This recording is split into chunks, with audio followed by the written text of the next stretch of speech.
you are to somehow, as Nadia explained, you are familiar with Rhino.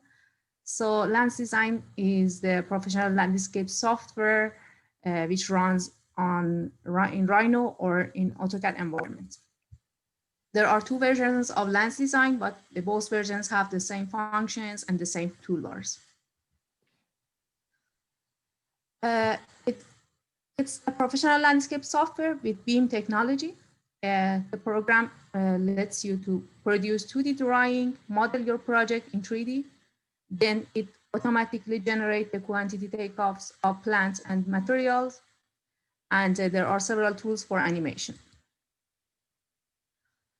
Basically, the software is used in the fields of landscape architecture, but also in green infrastructure, for civil engineering, or for architecture, in urban planning projects, and in environmental projects, for example, for modeling the forests. So I'm going, in this overview, I'm going to stress its main powerful features. First of all, Lands Design includes an extensive plant database in 3D and 2D. The plant database includes several filters that lets you to select your adequate plant according to the climate, soil type, plant type, and this kind of features. As you see here, any plant species has different representations, the detailed, the conceptual, or the 2D drawing, and also a 3D model of the plant, which is the realistic model. On top, you see different representation of the same plant, the realistic, the detailed, the conceptual, and the elevation. Inside of plant database, there is a plant editor that lets you to select one of the existing plant and then change its features, play with different features, and finally create your own plant species according to its real shape. So in this way, you can expand the plant database and create the plants that does not exist in the plant database. You can shift between different representation modes just by one click, from realistic to conceptual or to detail, or from 3D to 2D. There are powerful terrain modeling tools inside the program that lets you to create a terrain by points, lines, or combination of points and lines. Once you generate the terrain in this way, you can modify the terrain, create cut and fills, play with these control points, and finally modify the terrain as you wish. Lands Design will calculate the quantity takeoff list of earth moving operation that you have done during the project. And well, at the end of the day, you will have the list of this operation. Another powerful feature is that Lands Design lets you to import the terrain. This is an example that we are going to import a piece of terrain from Barcelona, but in any place in the world that you are working, you can look for the location of the project on the map, and then Lands Design will generate the 3D terrain of that piece of terrain, of course, with another database, not by using the map. So in this way, you will have the topography and the 3D model of the terrain, and you can work on this terrain by creating cut and fills or other operations. In continue, you can add the 3D mesh of the area, including the satellite image of the project.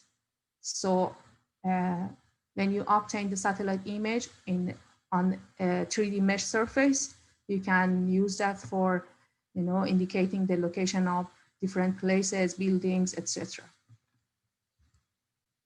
There are dynamic documentation that lets you to import the list of plants, earth moving, irrigation, etc. just by one click. It is calculated automatically, and also you can add the image of plants or labels and this kind of documentation tools to finally obtain the documentation with views, plans, different drawings.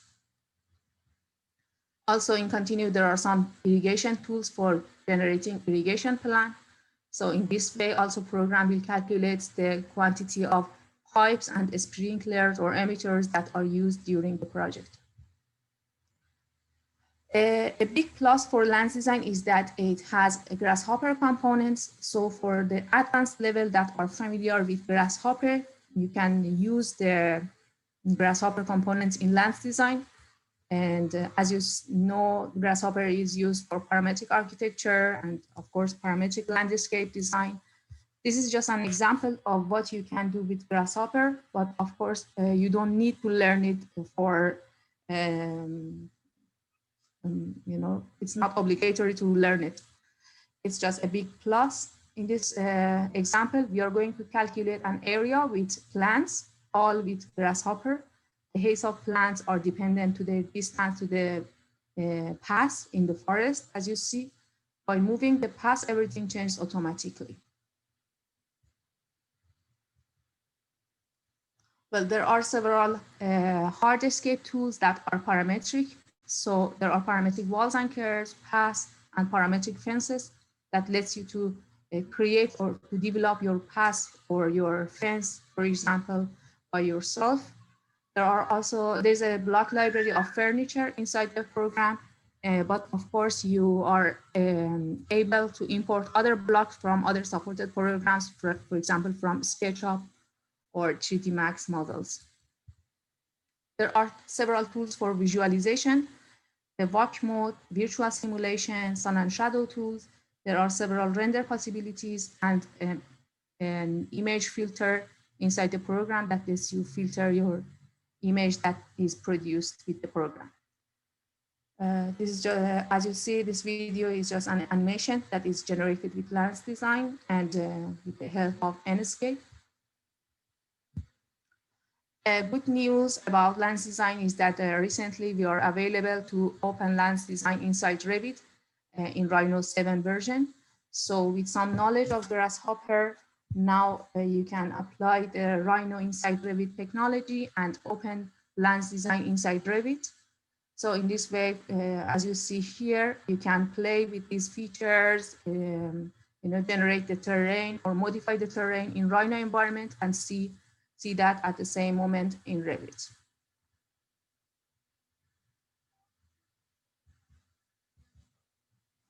So basically the design process with Lens Design is summarized in this short video. You may elevate some curves or contours and then generate the terrain based on these elevated curves. Once you generate the terrain, you can modify the terrain and continue, you can zonify the project in different zones. It gives you the square area of the zones and you can assign different material or different texture to different zones of the project. In continue, you can insert the vegetation individually in a row or in a forest mode. Plants may have natural variation if you choose it. In continue, you can work with hardscape tools and insert blocks to the project. In any moment of the project, you can shift between 3D and 2D just by one click. So in continue, you obtain the list of plants, earth moving, urban furniture, zoning, etc. And finally, you can render the project. So basically, the workflow may start with 2D drawing with AutoCAD or Rhino and continue modeling the landscape with Lens Design. Also, Lens Design provides you the documentation with its BIM technology. So in continue for visualization, you may apply a render, which is compatible, like Enscape, V-Ray, or other renders. You can apply virtual reality and see the project with some virtual reality instruments. You can print your project with a 3D printer. For documentation, you may export the documentation to Excel or PDF directly from Lens Design, and you can print your drawings. You may have collaboration in any moment of the project with other supported programs like SketchUp, Revit, or 3D Max. You can import or export models. And you can import GIS data, digital elevation models, and topographic point clouds directly to Lens Design. And Lens Design will generate you the terrain according to, by using this imported data. These are some examples of our users. So this is a landscape project which is totally designed and visualized with Lens Design, as you see here. A project that Lens Design is used as a complement for an architectural project. So in this case, It's used just for adding vegetation to a designed building. These are the documentation that you can produce with Lens Design. This is an urban renovation project in China, which is done also by use of Lens Design. So up to now, do you have any question? Or let's continue with live demo with Frances. Are there any questions so far for everyone? And then at the end, you'll talk about how students could try this out in their projects as well, right? How they link to getting access to it, correct? Yeah. Okay, yeah, they great. can already Wonderful. download the evaluation version from the Perfect. website. That's perfect. That Okay, lasts and they for could 3 test it months. out. Beautiful. Yes, there's a free 90 days of trial version, so you have 3 months to try it out. That's beautiful. Thank you so much. You're welcome. All right, so I'm gonna share the screen. Let me know if you can see it. Yes. Yes, right. we can see it. Perfect. Great, thank you. So, all right, let's take a look at what Elham has shown you, but with a live demo, okay, with an overview of the main tools. So you can find here the main Lens Design toolbar. So we can see all the commands to insert vegetation elements. Okay, for example, the commands to insert plants individually or from points or in a paint mode. Sorry, one quick question. So when they open up Rhino in the command toolbar, they just type land design and the plugin will open up? Or is it going to be already sorted on top of their toolbar? There are 2 options. One is that after they install Land Design, Yes. they will see a desktop icon Okay. that they will automatically launch Rhino with Land Design loaded. Okay, But perfect. if they just run Rhino regularly, Land Design will load as soon as they run any of these commands. Okay. Okay, great. Thank So you. if Land Design is installed, I mean, and they don't see the toolbar, they can load it just by any other toolbar in Rhino. You know, you go to the toolbar layout, and since Land Design is installed, they will see the Land Design toolbar file in the list. Okay, so they would need to select this and check one of these options. Okay, these are all the toolbars of Land Design. All right, so let's go on with an overview of the main toolbar. Okay, so here there are the commands to insert vegetation elements arranged in rows or in forests or in shrubs and ground covers. And then there are some other tools for inserting walls, fences, stairs, paths, rows of elements that we can borrow from the plant library, from the Land Design library. Okay, we'll see some of this block library later. And well, here you can find all the commands to work with terrains. So as Elham has described, terrains can be created from points, curves, or a mixture of them, and or they can be imported from the web with this command. Okay, and here you can see some commands to work with, to do operations with terrains. We'll see some of them as well. And just following with the toolbar, we can find all the commands for producing 2D documentation. For example, we can insert sprinklers or an array of sprinklers or the piping system. We can list under this toolbar all these elements. So Land Design provides these commands to list plants, urban furniture, sprinklers, pipes, zones, and terrains. Okay. And we have some other tools for inserting labels for plants, pictures, labels for annotations, dimensions, slopes, and zones and shadows. Okay. And finally, there are some other commands. For example, this one is the one that opens this edit panel that I have already opened here, from where we will be able to edit everything that we've got in the model. Okay. As well as editing the document properties. And we can find also the command to open the animation toolbar. We'll see that at the end of this presentation.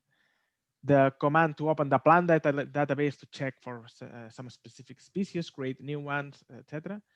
And some other commands, for example, this one opens a filter application to just load images, apply filters, you know, and save them. basically as a post-production, tool inside Lens Design already. And some other tools to set viewpoints, to shot renders, or go through the project in walk mode. Okay. But basically, the main dialogue, the main let's say working space is this Land Design Edit panel. Okay, that as you can see here is divided into 3 different areas. First, we can find here all the list of elements that we've got in the model, basically all the species and furniture blocks. So we can select them all from here. We can select all the species, all the plants with the same species from here. Okay, we can even turn them off, okay, as if they were in layers, just by doing double click. And here we've got some, well, on the right hand, some of the commands available for the selection. Okay, if we select plants, we'll see here all the related commands. If we select paths or terrains, again, we'll see all the related commands. And at the bottom part of this dialog, we can find all the parameters, all the properties. For example, we can select a plant here, and we will be able to edit its dimensions. Okay, we'll check the format, change any detail, all the render as well is something that we can edit. Actually, when nothing is selected, here we can see the document properties. So we can change, for example, the way we want to display the plants into this scene. For example, now everything is set to realistic. So we are seeing the realistic, 3D plant that contains already all the textures and inside the 3D geometry, and they are ready to be rendered. Basically, we could shutter render here, no matter if we use V-Ray or Flamingo or other render engines, so the plants will look nicely in the final render. And also, well, here we can define in which is the current season. Okay, we can switch, for example, to winter time. And well, some plants, they have different representations according to season. So you will see how they switch, okay, to the different representations. So I'm gonna put this back to the spring. So basically, they use a realistic file tab that can handle different appearances. Okay, so you can make some season change simulation by defining the season, the current season, and actually we can override the season by plant. So here under the render, we can also tell this to ignore the global season and use any other one. Okay, you can also change the foliage density. Basically, this is something that you will be able to see only in the final render. Okay, not in the preview though. But I'm gonna check this by now. So here we can explore the different, well, different representation modes. For example, we can check the elevations, all right? The conceptual shape, okay, they are just conceptual shapes, detailed, a little bit more detailed than conceptual, but of course, the nicest one is the realistic, all right? And actually this one also can be switched to a billboard. Basically, the 3D plan, the 3D mesh is replaced by this surface, this textured surface. And with this way, we can still work in rendered display mode with a large amount of plants into the scene. Okay, we could handle thousands of these elements and still have a good performance. Okay, for modeling. But anyway, since this is a small project, I'm gonna use the 3D representation. Okay. And all right, so let's start inserting a plant and see how it looks like. Everything looks like. By the way, another important detail about well 2D representation is that we can switch from these buttons here, from 3D to 2D, and vice versa at any time. All right. So this, if we see this from the top viewport, it will give us the feeling that we are working from the 2D. Okay, all right, I'm gonna switch to. Okay, I was working in the top. I'm gonna just say this to be displayed from the top. So if we watch the model in 2D and we working from the top viewport, of course, we'll get the feeling that, yeah, we work in the traditional 2D way, and all the elements, as you can see, will switch to a specific 2D representation. Okay, all the plants have a specific 2D crown. Actually, you can also switch from crown to setting out symbol, okay, which are a little bit more simple. Okay, as you can see here. So well, it's depending on how the level of detail you want to show the scene. All right. And switch this back to the 2D ground, or yeah, switch from 2D to 3D anytime that you want to see the model in nice 3D realistic way. So let's insert a plant. Okay, so you can see how easy it is. Basically, you, for example, you run the plant command. You get this dialog with existing species that you have used already into that project, or you can browse in the plant database for a new species. Okay, so well, you have here all the characteristics and filters by which you can search for one specific species. Okay, and here you can see the different species in the list. All right, you can see here the different representation modes each species is using, but and all them are customizable. Okay, we could get into one of the technical sheets of this plant and modify any detail. For example, I'm gonna search for a lemon tree, and here we go.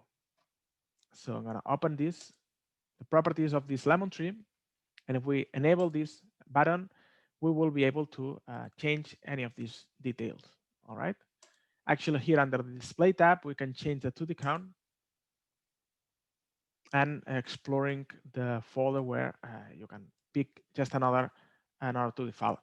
Actually, these are just individual files, okay, that contain all the geometry. So you could have your custom 2D representation for the plant crown if you just create it on yourself and you put them, you add them into this folder, or you pick it from any other location. Okay, so basically the 2D representation of plants is totally customizable. You have here some blocks, but you can choose any one you want.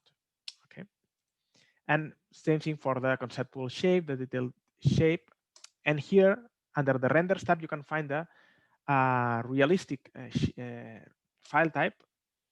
It's a realistic file that has this rplantx file format or R3. You can identify them with this symbol. Basically, there are two files that are generated with two versions of plant editor. Okay, and they produce these plants that are very realistic, and they can handle different representations according to seasons. Actually, if we open the plant editor with the assigned file, default file for this lemon tree, we can play a little bit with the parameters. Okay, so you can see how easy it is to well, find the proper appearance of your plant. Okay, so you can assign here a texture for the trunk, for the leaves, for the fruits. You can uncheck the fruits if you want. So you can save these changes to as a new definition and assign it to the only season left here. So yeah, when we render this plant, if the global season is set to winter, this plant will be rendered this way. And this plant editor has some other templates to start a new representation from scratch. Okay, so you can basically create new files and assign them to existing species or to new ones. Okay, you can create a new species from scratch. You can duplicate existing species and edit any detail. So basically, if you don't find any species in the plant database, you can create them on your own or let us know. Actually, we are expanding the plant database in each version release, so we'll be glad to know if you miss a specific one. But in any case, you can create it on your own. Okay.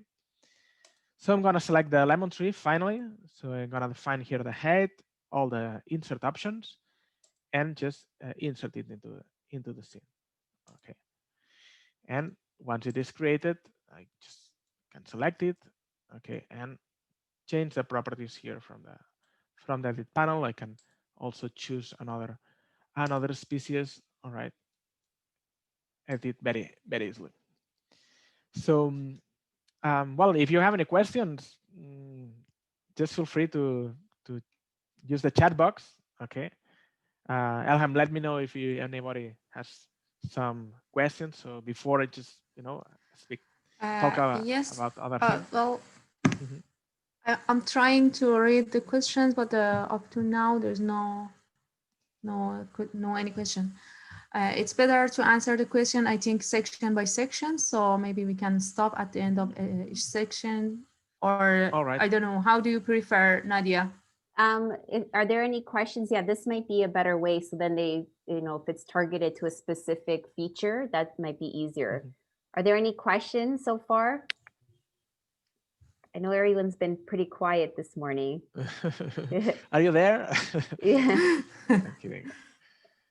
All right. So Okay, so I guess we could continue on. Now, maybe then I have a question too. This looks great. I'm not sure like if they are able to control levels of the transparencies of the trees if they want. Maybe if you could speak about that to, to make them so you could see through certain trees if you can. all right. Do you mean like this in 3D or maybe Yeah, in better? 3D, like the opacity level. Okay, if it's just for a screenshot, I mean you could Yes. override the display mode of an object in this. I mean for this specific viewport. Okay. Okay. This is something that is available for any Rhino element. I'm not sure if I will be able to remember now where is it, but there is. I mean, maybe I will check it out later. But there is an option that I mean, you know that you have all these display modes. Okay. Yes, yes. And you can override any of these display modes by object to in another display. So basically, you could override, for example, the ghosted display mode for this object, or another custom display mode that you keep the materials, but you also apply some factor of transparency. You know. Okay, thank. All right. So okay, let's before we go to some other tools for vegetation elements, I'm gonna mention now the terrain modeling tools. So, well, here you can see already a surface. Okay, this is just a pure Rhino surface, with its control points. Okay, and well, some typical situation might be that you design the topography just with a Rhino surface or a poly surface, but you want to later on have all the plants on top of it. Okay, so Lance provides this option when you select the object that you want to perform as a terrain or topography to be tagged as a terrain. And when you do so, all the objects that are underneath will project on top of that surface. Okay, so that means that if I now, for example, copy this plant over the terrain, okay, they will detect the position of the terrain and will be projected on top of it. And somehow they will get linked to it. So if I move that plant, it will just update and go to the right, to the proper location. Okay. But of course, this is a surface, and it is not possible to perform all the operations that are available for terrains on that surface. So in order to do so, we could convert this surface into a land design terrain. There are different methods to do this. For example, one could be to generate some contours, okay, some cross sections, and generate the terrain from those cross sections, or we could just put points, a grid of points on the surface and generate the terrain from these points. But okay, I'm just gonna I'm gonna show a different situation. So imagine that what you've got is basically the contour lines of your terrain, because you have exported the file from an AutoCAD file, and you just get all the 2D contours, but they are flat. Okay, they are in the 0 elevation. So the first thing you will need to do is to elevate these curves according to an interval. So they are positioned in the 3D model space, and later on create a terrain from them. Okay, so there is a nice tool here, which is this elevate curves command. It asks you to draw a line that crosses all the curves that you want to elevate. Okay, I'm gonna draw this line just over here. And then you need to set the interval. So maybe I can say 1 meter, say apply. And I mean, you can just type any detail, say apply, and you will see how this change. Okay, I'm gonna leave it as a 1 meter right now, and close this dialog and have all the curves already elevated. All right. So actually, I'm gonna do it again, and I will start with 1, with the meter 1. So actually, when you run this command again, okay, I'm gonna draw the line once again, and then I will start by 1. Okay, say apply. I can close this now and have the curves already in the desired position. So now we are ready to run the terrain command and select these curves. So basically, terrains are meshes. So that means that it will identify all the points of these curves, or just the points that you provide as a input data, and generate a mesh with using this delone triangulation. Or you can also use this grid surface shape to triangulation option that will let you control the cell size of this final mesh. Okay, the smaller this value is, the more accurate it will be with the input data. Okay, so I'm going to say okay, select all these curves, and get here the terrain done. All right, I can just hide the contours right now.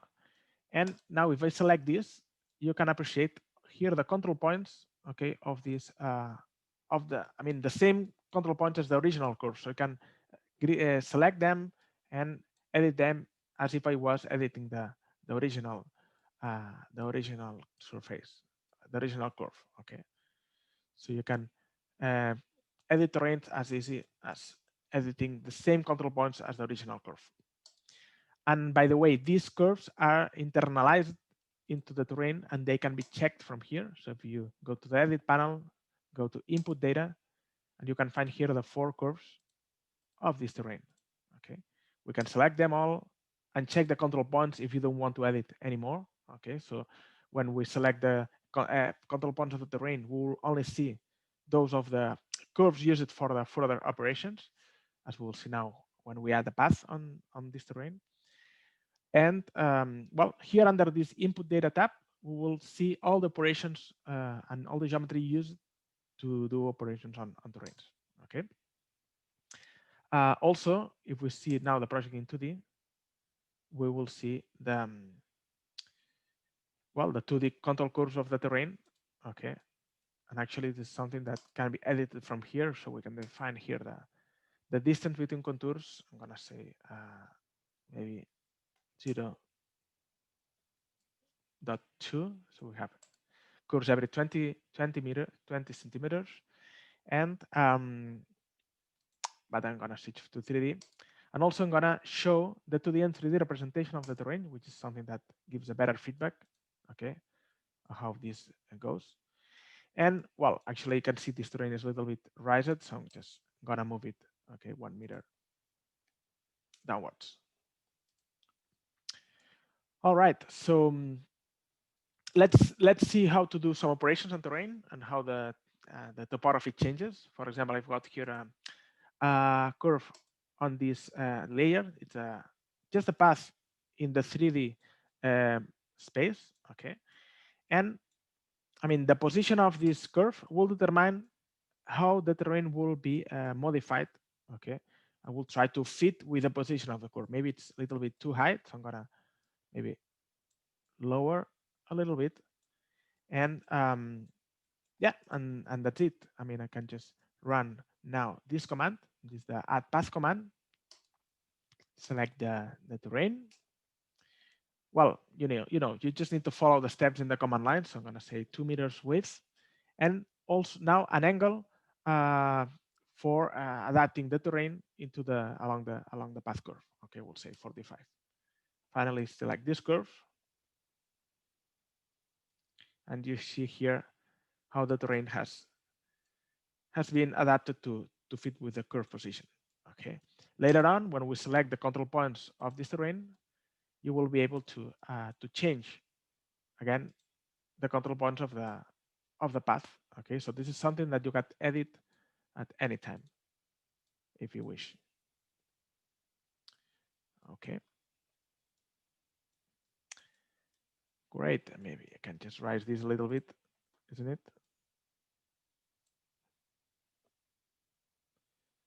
There we go. Well, when you do any operations on terrains, you also generate a division, okay, on this terrain. So now you see everything with the same material. But if we select the terrain, I mean, just notice that now we've got here subdivision. So we'll be able to change the material for this subdivision. And here we can select any of the materials that are available for land design provides. Okay, so we can browse in the library of materials. So we can select maybe some of these textures for grass. Okay, but of course, if you had your own material because you're using V-Ray or another render engine that provides a different library of materials, of course, you could select that. Okay. And well, another thing that provides, I mean, when we add a division onto a terrain, is that we can create a zone out of it. Okay, and this brings me to well, to comment that we had already here a few zones. So we had some objects here that are land design zones that are used to to calculate the areas of the project, and also provide like a texture for on these areas. Okay, and let's take a look how to insert a zone first, and then how to, I mean, generate a zone out of this division onto the terrain. Okay, so from the top, if we run this zonify command, we can either pick into a an empty point or select the boundaries if we already have them. So I'm gonna choose this boundaries option in the command line, select this rectangle, and here I can just specify the name of the zone and a hatch pattern. Okay, actually in 2D the zones are represented as a hatch pattern, but in 3D, as we have it now, they use a texture. Okay, so I can just put the label over here. Okay, and we can see already this material assigned. I mean, we can change it or we can quickly edit it with these parameters here available. Okay. All right. So in case of this zone, I mean of this division, if we select the terrain and we go to the input data, we can find here the the earth moving operations. We have got the path here. We can change the cut and fill angle, or we can change the width if we wish. Okay, so it performs as a parametric object, and here we can select the subdivision and add a zone. Okay, so the next time we select the subdivision, we'll get this zone tab here, from where we will be able to also maybe assign here some hatch pattern, okay, for the zone. So when we see this from the 2D, we'll get this hatch pattern to distinguish the area of this path in relation to the rest of the terrain. Okay. By the way, I forgot to mention an interesting option here for the 2D representation of terrains under the contour lines, that you can enable this index contour. So you will get a different line weight and or color every certain number of contours. Okay. So I'm going to change also the text size. So when maybe you can appreciate here that every 5 contours we get a different color of contour. So it gives a better 2D representation for the terrain in 2D. Okay. All right. So yeah, any questions about terrain modeling tools? I mean, I don't know that I will have time to to explore them all, but I mean, for the rest of them, it's just a matter to explore what they do. And but of course, if you have any specific questions, I will be happy to hear. Hi, I have one quick question here, and I think you may have shown it. Sometimes when you create the surface, right, and the surface is, just a plain surface, but if you want to make it solid, so all the sides then get closed off instead of you manually drawing it. For example, like you mentioned even earlier on for 3D printing, right? So you know, the edges become basically blocked, right, as a solid. Is there a way here with this plugin with Land Design that could automatically be generated instead of students manually connecting the sides? Well, if you are working with a Rhino surface, okay, maybe I can just quickly do it here. I mean, if we add some control points here, you know, to be able to specify some, well, some topography on it. I mean, you can just extrude this. Okay, oops. Sorry. I mean, you can extrude this surface, and maybe we can extrude it downwards. I mean, you need to make sure you get a solid, you know, a solid object, and then you can just create another volume for you know, to cut the parts that you don't want. And I mean, this is just Rhino, you know, Rhino behavior using Rhino tools. But Can't here just you could clip it off. Yeah. Exactly. Okay. Make a Boolean difference between this object and this object. And if as a result you get a, you know, closed solid, you will be able to to send this to a print, to a 3D printer, for example. Okay, thank you. In case of a land design terrain, this is a mesh, okay, and this now is a block. So it's of course it's a block. It's kind of smart block. So that for that reason we can change all these parameters, you know, and we can keep track of all the land movement. But if you want to export that to a 3D printer, for example, you could just explode it, and I mean I can just make a copy of this. I would just explode this terrain. Okay, I get as a result open mesh. I mean we should select all the meshes and get one single closed mesh. Okay. And let me see if this is a, well, this is still an open mesh. We should figure out how to close this mesh. Okay. And as long as it is a closed object, we will be able to send it to a 3D printer.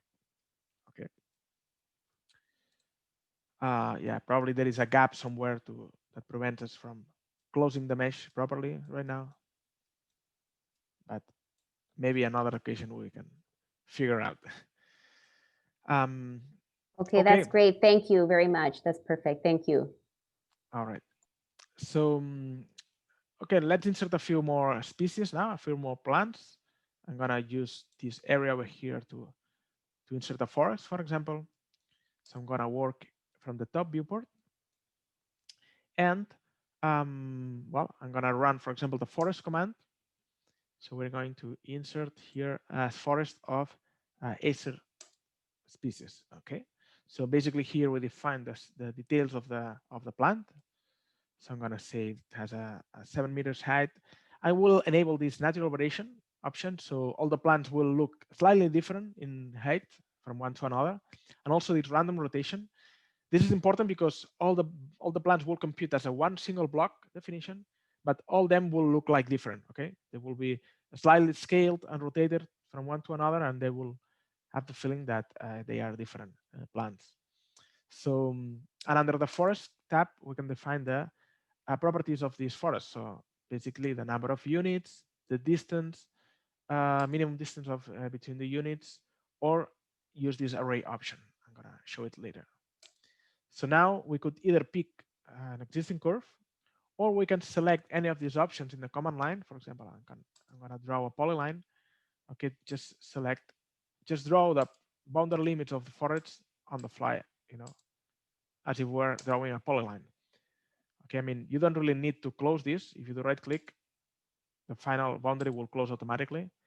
And if this button over here under the land design edit panel was enabled, okay, all the plants will automatically project on top of the terrain if there is any, okay, as long as they are inside the limits of the terrain. So now we can see that all the plants have already projected on top of this terrain, okay. But if this wasn't checked, all the plants will be created on the current construction plane. So now this is a forest. you can ungroup the forest to have individual units. We can check here the options available for the forest, so we can redistribute these as many times as we wish. Okay, it's basically a random distribution of plants. And well, here we can see the parameters of forest, so we can maybe change the number of them. We can select this array mode to say, okay, I want plants every 5 meters. Okay, and you can also combine elements inside forest. For example, we can say that we want 2 different elements. And when you do this, just notice that from here we get well, a list of 2 plant species, and so we can select one or another and maybe change here the species for this one. Okay, change the height of it. Oops. And basically, well, edit their parameters independently to the other one in the forest. Okay, so well, everything is parametric, so you can change the parameters at any time after creating them. And later on, as we will see, we can report all these species, all these details. So, and of course, if you want to modify the boundary of this forest, I mean, I'm gonna switch to 2D. That will be easier to see that. We can select the forest, and you just see here the control points. Okay, so we can, oops, we can change that. For example, we can select this point and just move it a little bit here, for example, whatever. So you can easily change the the boundary position of the forest just by grabbing these control points. All right, let's take a look at some other commands. For example, the ground cover, which well, let's run it and see the options. The ground covers also well, lets you browse for the plant database for species that are used as a green beds, or well, they use a specific realistic file format, okay, that distributes them over an area in a different way than just individual blocks, okay, as the individual plants. For example, I'm gonna select these species, and also in 2D they are represented not as a 2D crown but as a hatch pattern. Okay, so for example, let's select this species. I'm gonna define the area of this ground cover, just drawing any shape here, for example, rectangle. Okay, just notice here that we can see the rectangle boundary, and remember that as long as we have this enabled, if we switch to 3D, we'll get all these plants also already projected on top of the terrain. Okay, and well, you can select later on. You can just go to the properties. You can change the density, the plant scale. Maybe we can change this to a smaller value. Okay, and of course we can edit the boundary through control points as we did it with the forest. And also this is nice for creating green walls. Okay, so imagine that we've got I'm gonna isolate this 1 second. Imagine that we wanted to create a green wall on top of this on top of this wall. So we see this from the right view. I'm gonna quickly well, to make it easy, I'm just gonna draw a rectangle here. Okay, and let's see where I put it. All right, so I'm gonna move it next to the wall, and now I'm gonna generate a ground cover picking this curve. So basically, the ground cover will be generated on the plane where the curve is generated. Okay, I can actually show everything back again. Run the ground cover. I'm gonna select the same species as before. It's fine. I think it was this one. No, I think it doesn't matter. This will work fine as well. And now I need to select this curve rather than drawing it. Okay, so we'll get the ground cover on top of this wall. Okay, I can select this. I can maybe change the density to a higher value. Okay, and there we go. Just be aware sometimes, if depending on the direction of the curve, you may generate the ground cover facing one side or another. For example, we could have created this facing the wrong side. Okay. To avoid this problem, you need to flip the direction of the curve before running the ground cover command. All right. That way you will control it towards which side the ground cover is generated. Okay. Actually, there is no way to detect a wall, where is the position of a wall by a ground cover. So you will need to identify the direction of the curve in advance. Well, in order to avoid collisions of this sort with existing other elements. Maybe, Francisc, maybe it's also nice to mention the vertical garden with forest option, where we can select the vertical representation of plants. Excuse me, the vertical, yeah, I mean vertical garden with realistic vertical representation. All right, so yeah, that's right. If we had, for example, I mean, there are some species in the plant database that are meant to be used as a vertical walls. So, for example, if we create a forest, choosing any of these species, we can use the same curve as here to generate them. So actually here in the plant database, you can find here some groups, okay, according if plants that have already a realistic file, okay, so those are the ones with render. And here you can find a group that they have a specific render and they are used for vertical gardens. So we can select this one, okay, I'm gonna select this one that's more appropriate. And here I can just select, I'll say, okay, I select this curve. Excuse me. I'm gonna pick that curve. Mm-hmm. Okay, Yes. maybe they were too small. That's why I don't see them. Yeah, here they go. Here we go. Okay. I'll increase the number. Yeah, The number of plants. Higher and increase the number of units. Or maybe it's even better if I just set the minimum distance to a smaller value, or even less. Thank you. All right. So yeah, thank you. So well, yeah, these specific plants are used for vertical gardens, but also you can use ground covers if you want. Okay. Let's move on. Let's take a look at some of the civil work elements. I mean, if you have any questions about plant species or vegetation elements, maybe it's the moment to mention that. Are there any questions from the students? Oh, this is great. I have a quick question, but this is probably something you'll be showing in your demo. For example, for slopes, do you have a command there that does the slope analysis, showing like which is the steeper area versus the more flat areas for the terrain? Yeah, I will get to this later on, but basically, okay, great.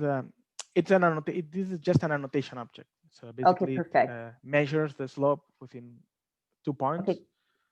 Okay, but doesn't do any analysis. So it just tells you which is the slope from that point to another. Okay. All right. That's fine. Thank you. We'll see that later. So let's take a look at the civil work element. For example, I'm gonna draw here a wall that basically is an object that is defined by a thickness and a height, and of course a justification, and also brings a material already. So I'm gonna draw a wall over here, and I'm gonna use a polyline option. So I'm gonna just draw it easily from here. All right, and well, later on we can just select the wall. We can change the thickness. We can change the height. Okay, very quickly from here. Or we can just use this option, copy properties from another object to make it equal to another existing wall. So it will inherit all the materials and dimensions of the other wall. Okay. Another interesting tool for civil work elements is, for example, this row object. So this inserts elements arranged in rows that we can browse from the block library. So we can explore here the different elements that come with the program. So we got some blocks for fountains, games, people, stones, urban furniture, or water games. Actually, here you have a list of commercial products catalog that provide also 3D blocks in their website. Of course, some of them may ask you to register to download the files, but you can find real products, okay, as well at this list. So let's select one of the urban furniture blocks. For example, this, I don't know, some of these street lamps, okay. And well, basically here you have all the orientation parameters and all the row parameters. So we can say that we want just 5 units of those. Say okay, and maybe I'm gonna pick this curve. Okay, actually I wanted to select this curve instead. Okay, I'm gonna delete this. So here we've got the street light row. This is not actually how I wanted it to be because they are in the middle of the path, but we can set an axis, an offset from the axis. So I'm gonna say that these are like 2 meters aside. Okay. Also, the orientation is not the one I expected, but again, this is something that we can edit afterwards if we set it to perpendicular to the axis. And if I select this invert, I will be able to face them towards the path. Okay. Well, here you can also find the different options to arrange these rows. So I'm gonna say separation of 10 meters or 8, or I mean, you can do all these changes if you want. Okay. And say that we want center it. Okay, that looks better. So you can play with all these parameters to adjust the position of the elements in a row, change the sample. Okay. I mean, you can browse the block library, but you could also pick one here into the scene. I mean, we could have any element we wish. I don't know, just we'll do a random shape. Okay.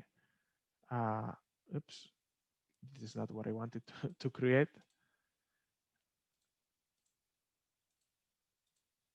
Okay, I think I have the construction plane not in the not in the top, so I'm gonna put it back to the top. World top position. Okay, so I can show you what I wanted. All right, so this is weird.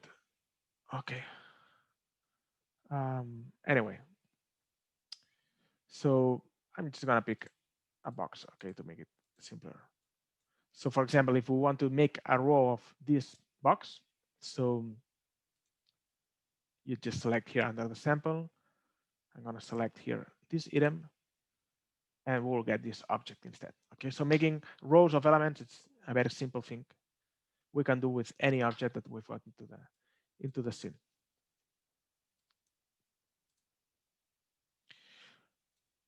All right, so let's move on.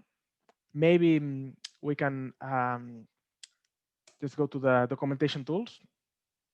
So we can check, for example, the different options we've got for listing elements. So since we have inserted zones, terrains, blocks, vegetation elements, we can list them already. So I'm gonna insert here a plant list. Okay, this is something that is linked with the information in the 3D model. So for example, just check that we've got here 7 units of these Acer platanoides. If we edit this forest that contains this species, maybe we can change the array to a smaller value.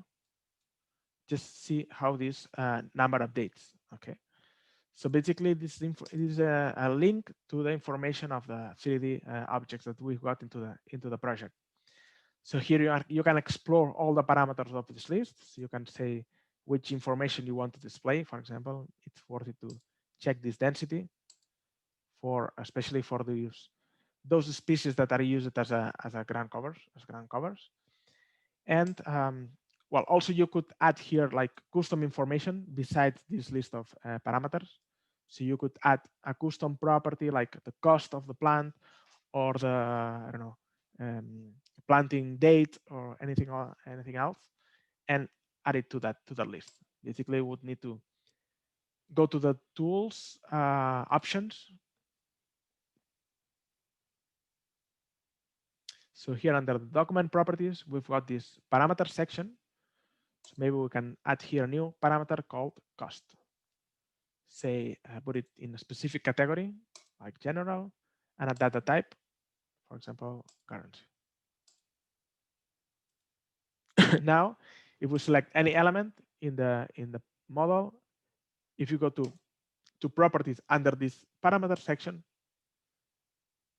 you will see here the value or the field to assign a value. For example, I can assign this value for all the plants in this forest. Okay, and now we can update this list. If we go to the edit panel, and we'll find here this new parameter that we have added. We say, and of course we'll only be able to see the value for those plants that we have assigned to it. Okay. Well, in a similar way than plant list, we can create other lists. By the way, this list can be exported to Excel. I mean, we can select it, go to listing, export, and this can be exported as a HTML file or XLS. Okay, for Excel. So we can export that list to Excel or print it directly from here. So in the same way we generated the plant list, we can also create block library list. All right, and same thing for the zones or the terrain land movement. So here we will see the amount of volume that has been added and subtracted from the original terrain after this operation with the path. Okay. And of course, if we modify, keep on working on the terrain topography, these values will update with the final result. Okay.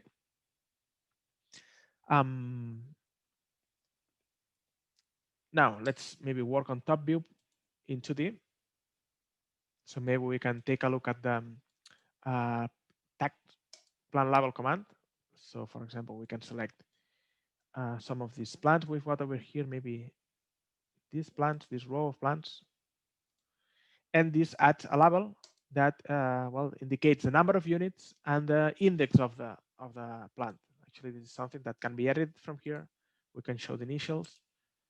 Okay, but of course, this value will update if we modify the number of units here in this plant row, and we say that we want not 25, but maybe just 5. Okay, but just notice that this value just updates when we edit this plant row. Or we can take a look at this plant photo command. It's quite nice because we use select a species. Land design shows you different options as pictures that are browsed from the web, but of course you can pick any other one that you have in your PC. Okay, and finally just insert here this picture as a textured surface. Okay. And maybe we can take a look at this slope option that you were asking for before, Nadia. So it's basically a command that says, okay, I wanna measure using, for example, polyline, the slope from this point to that other point. Okay. I mean, this is maybe the text is maybe too big. Of course, this is something that we can edit afterwards. So I'm gonna say the size is 0.5, and also the text size is 0.5. Okay, And this can be also applied on existing curves. So since we have already that curve, I'm going to select it. When I run the slope command, I'm going to pick that curve.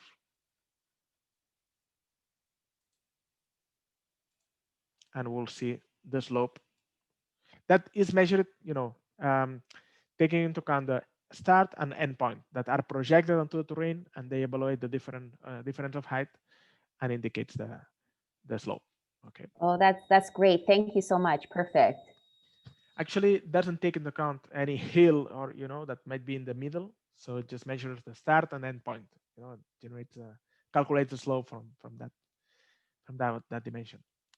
But of course, this is something that if you select that curve, now I select this grip point and move it to another position, you see that this value updates with a new slope. Okay. Oops. I moved the forest accidentally. Okay. And let me, of course, change this value because it shows very, very large. So I'm gonna say this is a 0.5 as well. Okay.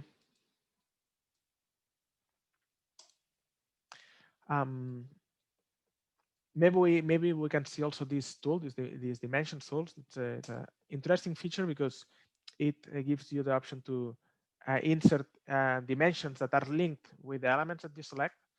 So when you run this command, first you need to set a new origin of coordinates. Maybe you can specify this one. And later on, well, there are two types of dimensions. I'm going to select, for example, the ordinate, select this plant, and we got here the coordinates. And if I move this plant in another position, you will see how these all these dimensions follow. Okay, and they show updated values according to the distance to that origin of coordinates. Okay, actually this is something by default that generates some infinite rays. So I'm gonna change this to finite segments, which is something that I prefer. Actually, it's recommended in Rhino in order to reduce, the model space. I'm gonna tell to the main developer to change the default values because in Rhino it's better to work it this way. All right, and just to finish with the 2D tools, documentation tools, we can enable these plant shadows. Okay, that as you can see, they drops these hatches at the bottom of the plants, and we can select them and change, for example, the direction or the height.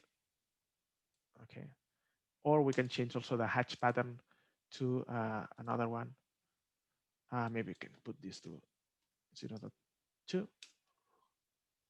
So we have a nicer feeling in 2D representation for these shadows. Okay, I'm gonna also change the rotation. Okay, or even change the color, for example. Well, of course, this is something totally customizable, so you get the proper appearance of these shadows. By the way, the orientation or head has nothing to do with let's say the current location of the project. Okay, so basically, if we enable the sun in this project, okay, they got some direction of the shadows that they are well related to the location of this project in the world, but the plant shadows into this they work totally free. Okay, so you may want to to put them on top of these shadows following their position if you want to match them, but they are independent to one to another. All right, and any questions about that before I move to the animation tools? Any questions from anyone?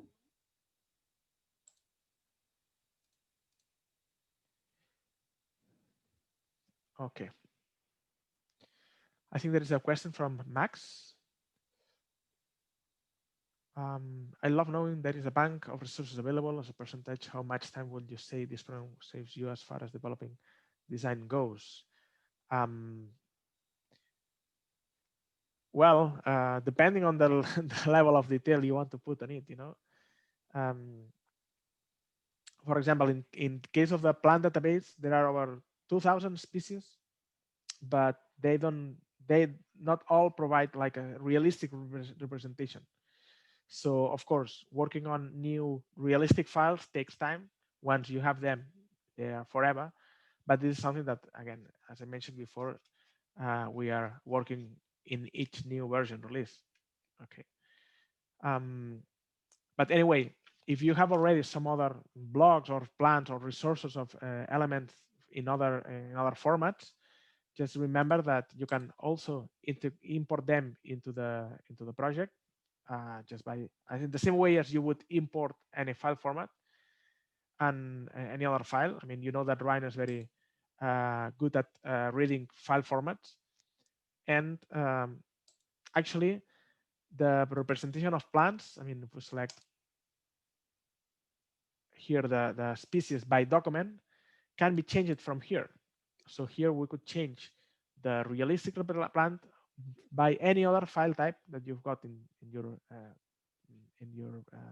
machine. Okay, so you don't necessarily need to generate these realistic files if you want to use another representation for plants. Okay, so it's pretty flexible.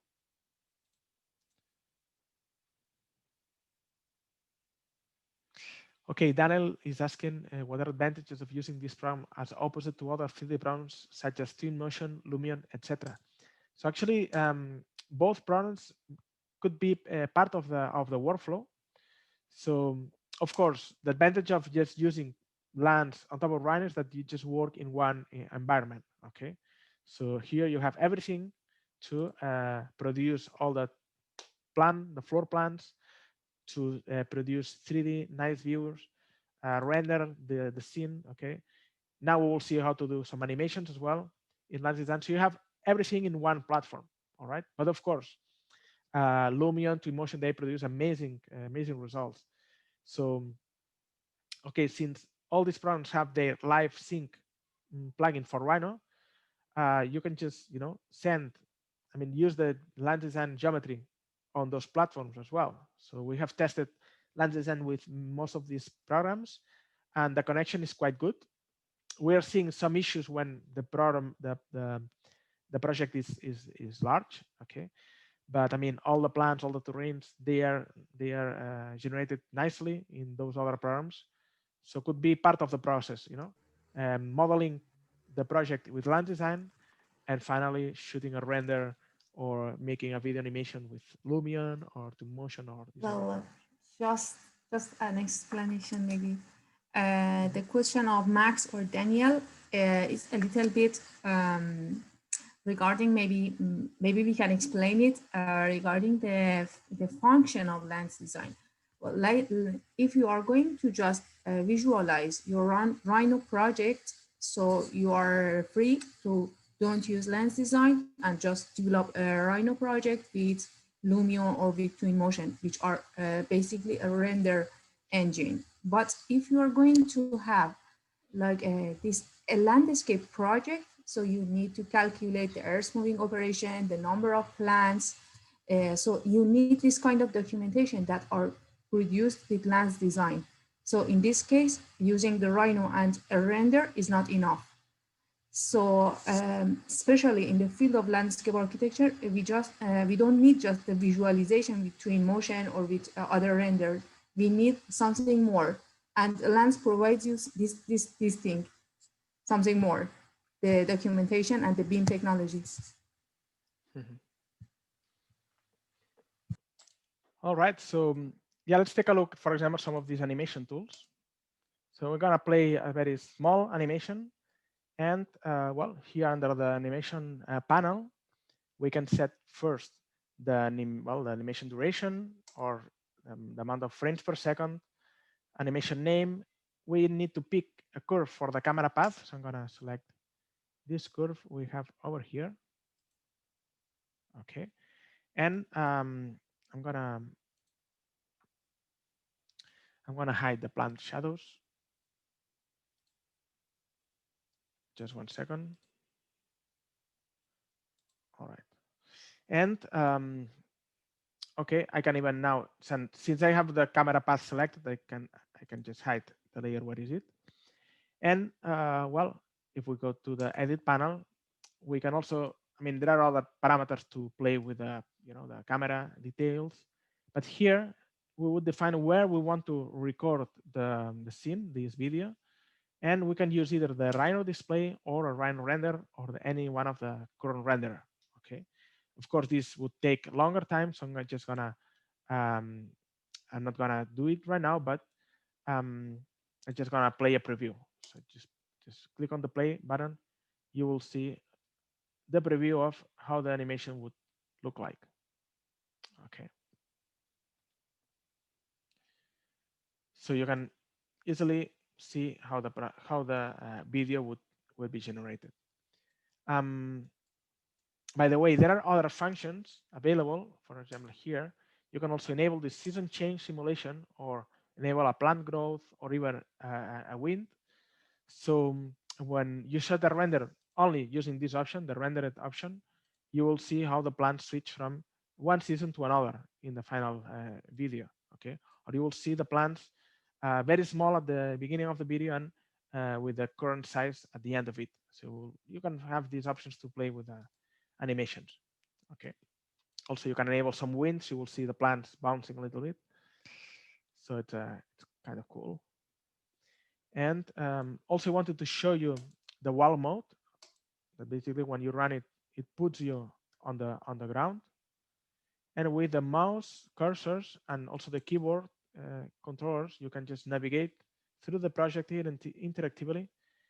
Somehow, if you were in a kind of virtual reality game or something like that, and I mean it detects the topography and just goes over it, and well, it's kind of fun to to explore the project or present it to a client.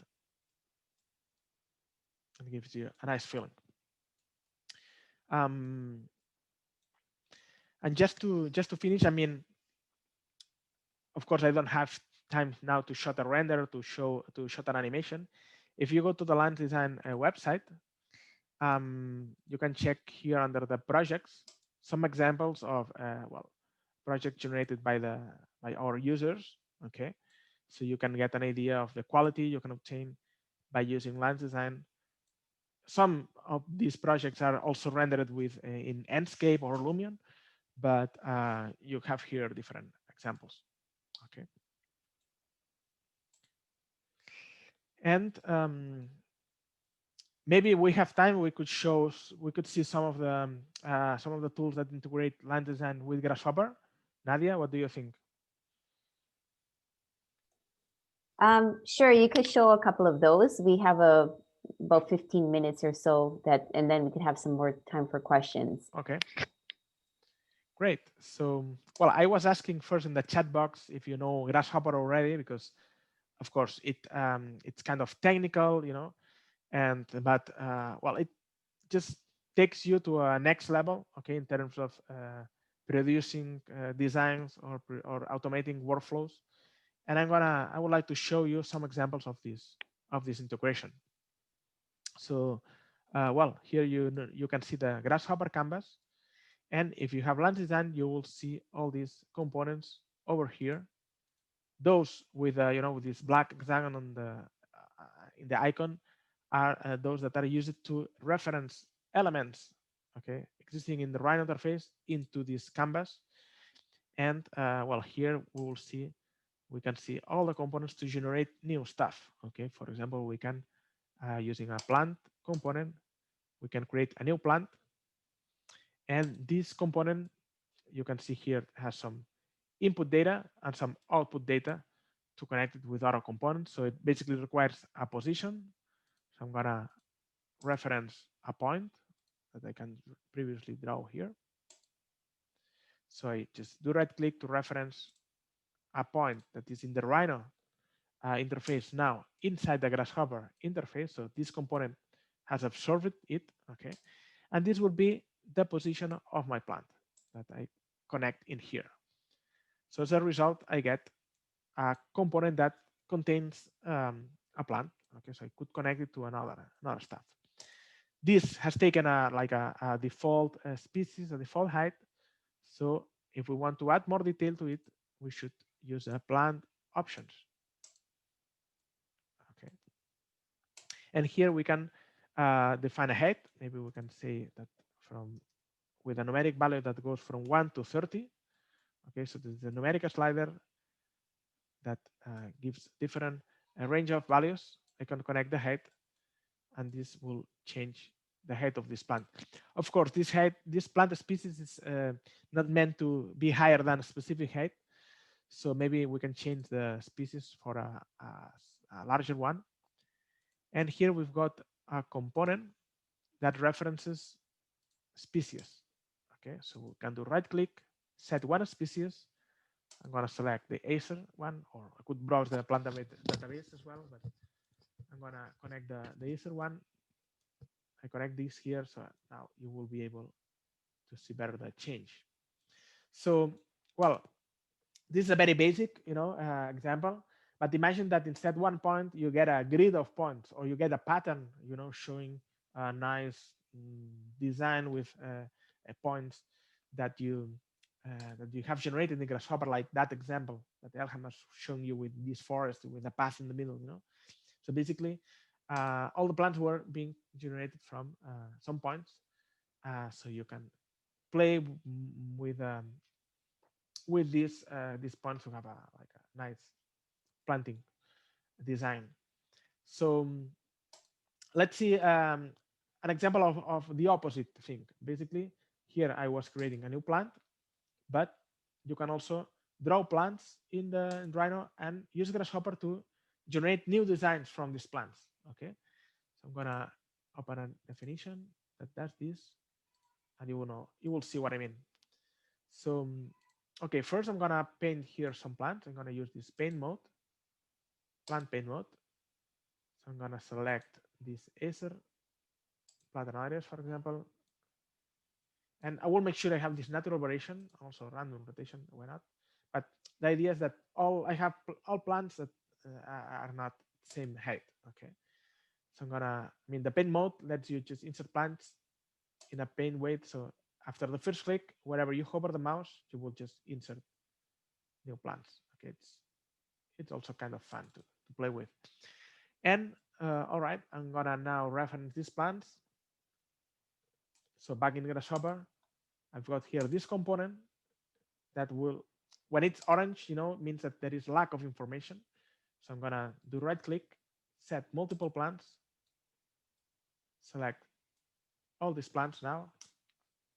And you can see that this Grasshopper definition generates all these, curves at the bottom of the plants. And basically what I do here is deconstruct the plant, get the position of all these reference plants, deconstruct the plant options so I can get the height of the plants, and I can generate some circles at the bottom of the plants, okay, that take the diameter according to the plant's height. So there is all these logics behind that you have full control of how you want to be created. And at the end of the day, just by controlling these parameters, you can control here the thickness of these curves, or you can control the height very quickly. And of course, this is something that works as long as the plants are referenced. So if I move a plant in another position, this will be updated. Or if I change the height of this plant, it's under this tab, all the spots will be regenerated and recalculated. Okay, so this is just an example of what you can do using the Grasshopper components, but of course the possibilities are unlimited, as you can imagine. And just for form finding, for design finding, it's really cool, and it's really powerful as well. So it might look a little bit scary to you learn Grasshopper at the beginning, but once you know it, it takes you to another level of design possibilities. Okay. Well, yeah, maybe we have some last round of questions before That's we perfect. finish. Thank you so much for those. That's great. Any questions there from students?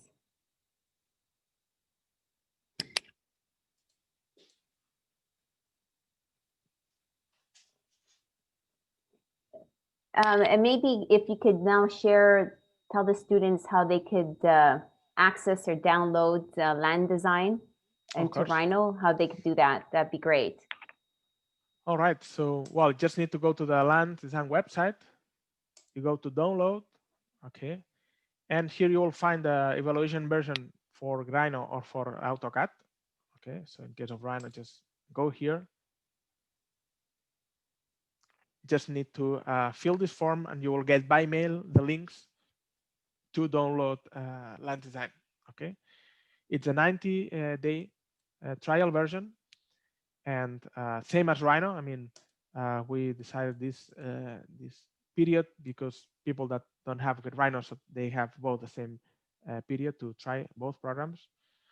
And yeah, I mean, there are free updates for existing users, and there are also educational versions available at a reduced price. So you can check all the prices here under the buy if you eventually want to see that.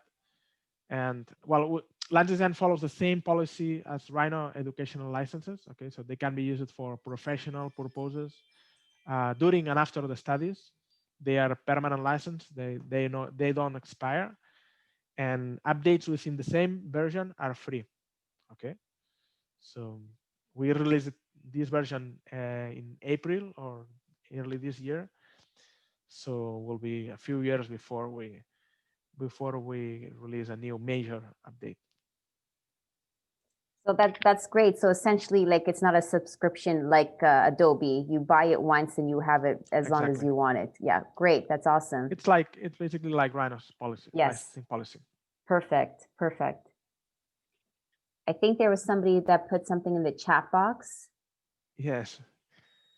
Cara says that this was a really great demo. Thank you.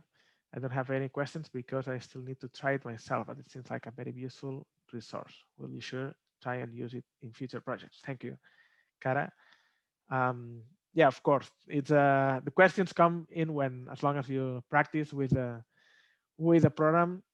And by the way, if you need to get in touch with us with any suggestions, any questions, just feel free to to go to support and contact us at this email. Okay, you can find also a forum, community forum at this course. But I mean, if you write to this email, you will find Elham or I or other members in our team that will be happy to help you. So now they know all the people behind the support. That's great. That's awesome. Yeah, we're not a big team. We're a kind of a small team. So, maybe half of the team already. Yeah. Also here under the Learn, you have also other resources. Okay, you have this tutorial to go through a project. I mean, we're still uploading new videos, but you can find also quick guides here to also go through a project with small videos. Okay, you have webinars. Well, there are. If you want to get into Grasshopper Components, you have some simple exercises here. So there are all these resources available if you want to go further. We are also interested in sharing your project. So we are going to develop a student gallery inside our gallery. So if you are interested, you can share your project with us and we will publish them on our website. Oh, that's great. I think some students may take advantage with that. Next term, starting in January, they're doing like their thesis capstone project. So some of them might take advantage of this tool and use it for that specific project. Yeah, perfect. That's great. All right. So, are there any other questions?